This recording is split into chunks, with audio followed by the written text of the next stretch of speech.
You have permission to enjoy what you create and express yourself without concerning what someone else thinks.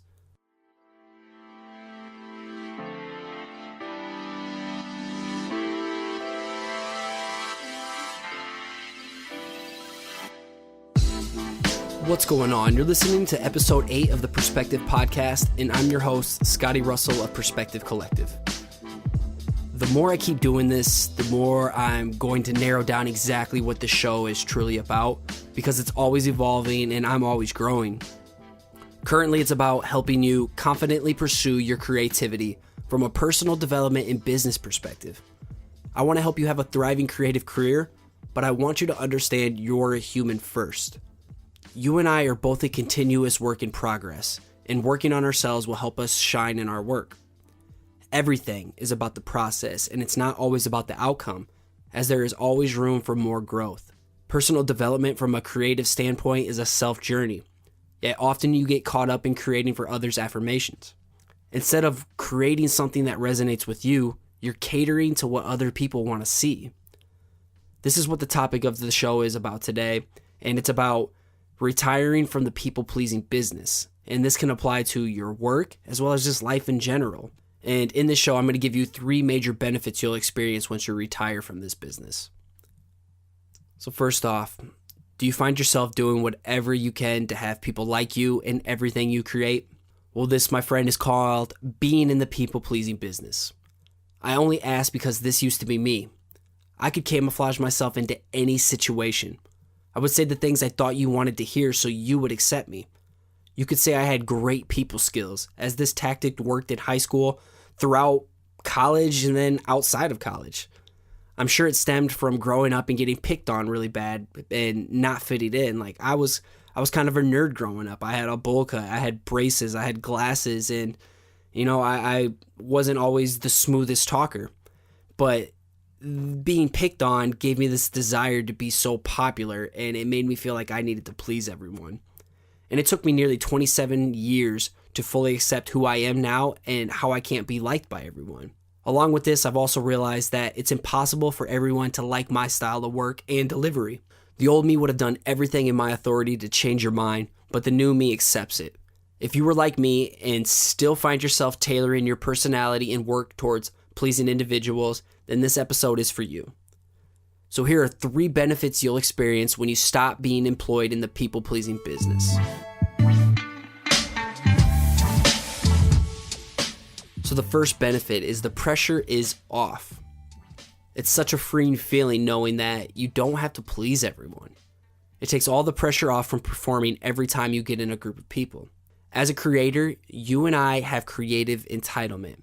Now this is extremely different than feeling entitled to having something handed to you, okay? This is a concept I read from Elizabeth Gilbert's Big Magic, which I've linked up in the show notes at perspectivecollective.com/8.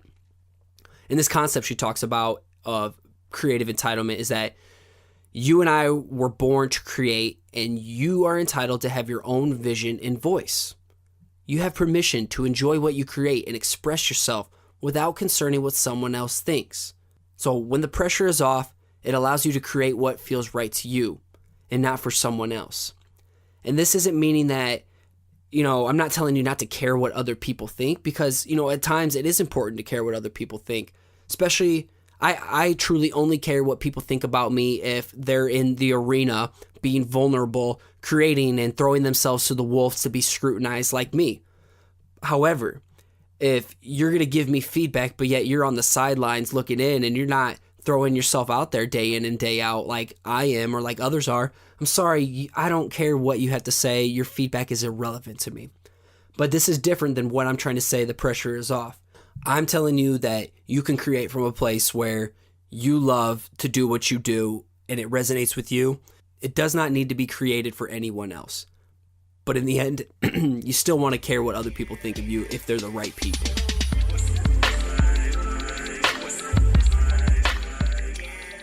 The second benefit, you could be yourself. Maybe you're quirky, awkward, goofy, or just too darn right too aggressive sometimes and intense like me. Who cares? You should never alter your DNA to become someone else. Accept the way you were created, as you were created to create in this fashion. You have something unique about you that the world can benefit from. Maybe you love to make cat drawings, or maybe you enjoy blogging and puns. That's cool as hell, and there's a perfect audience out there for you. You can truly please the right audience once you are comfortable with whom you are as a person.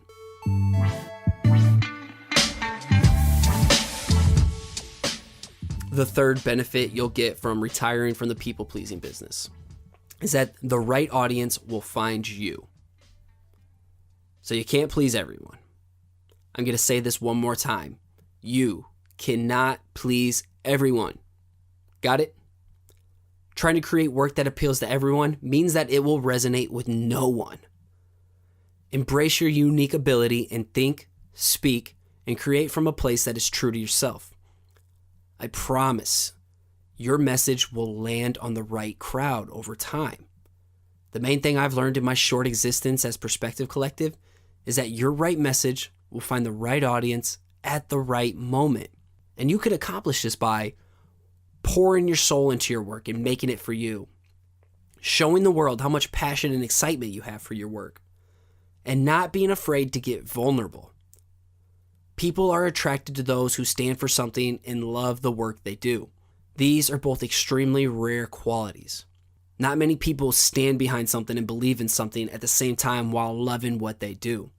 This is why people are so attracted to it, because they want to be associated with individuals like this, and this individual could be you.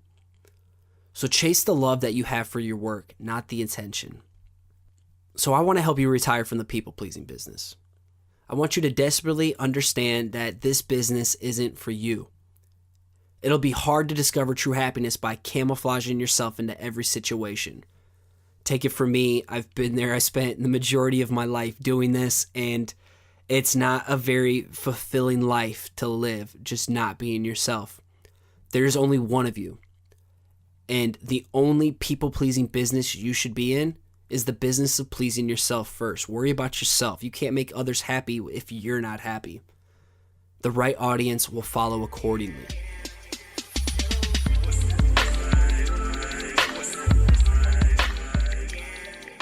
I'd like to take a minute to transition into letting you know of this project I'm working on. So if you work a full-time job, yet you find it hard to find the time to create weekly consistent content outside of your job, or maybe you just don't even know where to start, but overall you want to build an audience, you want to build a creative business, maybe it's freelance, maybe you want to sell your own products or your own services. Well, over at weeklycontentchecklist.com, I am creating this product that combines everything I've learned in the past 2 years of building my audience that will walk you through my writing process. It's going to walk you through how to set up a blog, how to set up a newsletter, how to create custom featured images to go along with all of this. And finally, it's going to let you learn how to do some social media marketing and repurpose all of those custom images you made and direct people to your blog posts on your website, build conversion rate, build an audience. These tactics have worked so well for me. I've built an amazing online engaged audience. I've gotten great speaking opportunities. I've been on interviews. I've been on other people's podcasts, and it's given me a voice and confidence to create my own podcast. And I'm confident that this can help you find your own creative voice. So this is over at weeklycontentchecklist.com to be updated on the release of it. It's almost done, and I really think it can help you out.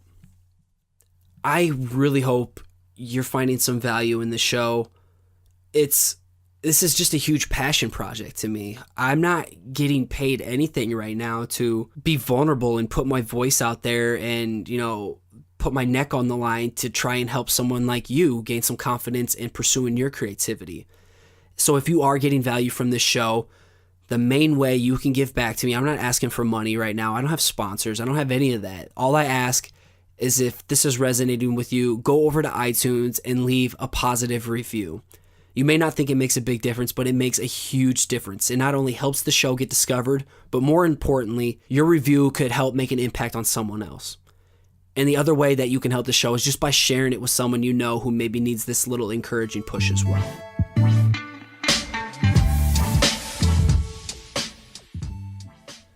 If If you want to reach out and connect with me online, I love engaging with people like you through all social media, email, it doesn't matter. So you can find me at perspective-collective.com, or you can find me anywhere on social media by following PRSPCTV_CLLCTV. It's perspective_collective, but there's just no vowels in it. To make it a little easier, you can just look up PRSPCTV, nice little jingle, and I'll pretty much show up anywhere. I need to give a huge shout out to Nick Jenkins of Blookah for the theme music that you hear on this show. This guy is crazy talented, and you can find majority of his work over at soundcloud.com/Blookah. That's BLL. Scratch that. That's BLOOKAH. Blookah. And as always, I just want to thank you so much for lending me your ears. It means the world to me. I want to encourage you to keep going out, keep showing up, and keep creating. You got this.